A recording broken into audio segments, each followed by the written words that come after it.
কিছুটা এখন দেখানো অবৈধভাবে কয়লা মজুত রাখার ঘটনায় নাম জড়ালো তৃণমূল নেত্রীর নাম। বীরভূম জেলা পরিষদের সদস্যা মর্জিনা বিবির জমি খুঁড়ে বিপুল পরিমাণ কয়লা উদ্ধার করল সদাইপুর থানার পুলিশ। দুবরাজপুর ব্লকের শাহাপুর অঞ্চলের রশিদনগর গ্রামে তৃণমূল নেত্রী মর্জিনা বিবির জমি থেকে উদ্ধার হয় বিপুল পরিমাণ কয়লা। মঙ্গলবার সন্ধ্যায় গ্রামবাসীদের অভিযোগের ভিত্তিতে সদাইপুর থানার পুলিশ মাটি কেটে ত্রিপল চাপা অবস্থায় পুঁতে রাখা কয়লা উদ্ধার করে। জমির নিচে বিপুল পরিমাণ কয়লা মজুত থাকায় সন্দেহ হয় স্থানীয়দের।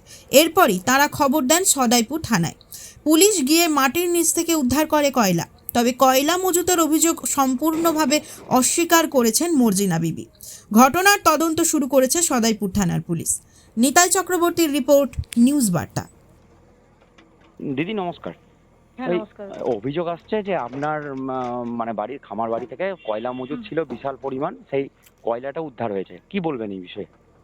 আমি দাদা বলি, এখন নানা রকম ব্যাপার চলছে, আপনি তো ভালো করে জানেন। সাদা জামা পরে থাকলেও কাদা দিয়ে এখন কলঙ্ক করার চেষ্টা করছে। যেহেতু আমি 2 নম্বরীর সঙ্গে কোনোদিন ইনভলভ ছিলাম না, আর এখন অবধি নেই। 2 নম্বরই কোনো কাজই আমি করি না। আমার যে কয়লাটা আছে আমি মোটামুটি চালান প্যাডে, আচ্ছা, শুনতে পাচ্ছেন দাদা? হ্যাঁ শুনতে পাচ্ছি। আমি প্যাডে 200 কুইন্টাল কিনেছিলাম। আচ্ছা, ঠিক আছে, সেখান থেকে আমার একটা বাংলা ভাটা আছে, কিছু পুড়েছিল, মোটামুটি 6 থেকে 7 টন কয়লা আর আছে। সেই কয়লাটা বৃষ্টির ভয়ে বা লোকের জন্য বাইরে পড়ে আছে খামারে, কেউ নিয়ে চলে যাবে বলে একটু মাটিটা খানিক ঢাকা দিয়ে রাখা আছে হালকা করে।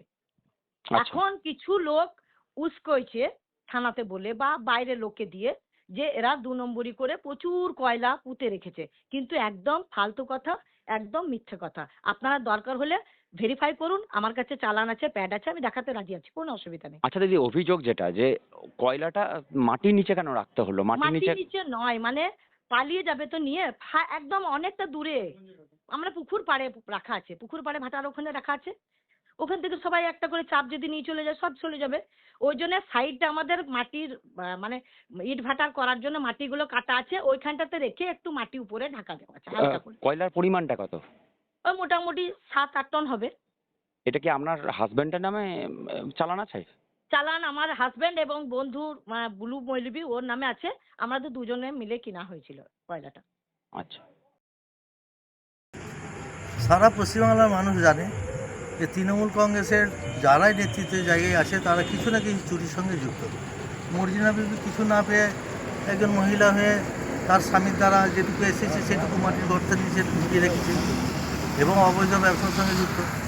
পার্টির সুবাদে এরা অবৈধ ব্যবসা করে পয়সাপাতি যা করার ওরা লুটে নিয়েছে। কয়লাটা কেন মজুদ রাখা হয়েছিল?